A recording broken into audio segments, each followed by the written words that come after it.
isa ang ahos o bumbay. Medyo okay na siya. Ilagay na to ang sipon o patsayan. Pag human, ibutang na to ang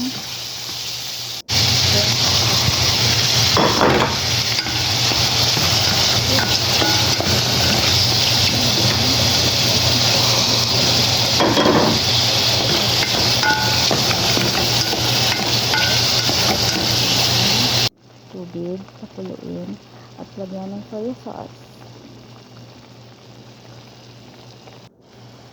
Ayan na siya guys. Gusto niyo ng maanghang, pwede niyo lagyan ng sili. Tapos na siya. Thank you for watching guys. Please don't forget to subscribe, like, and share my videos. Just click the link on the comment section.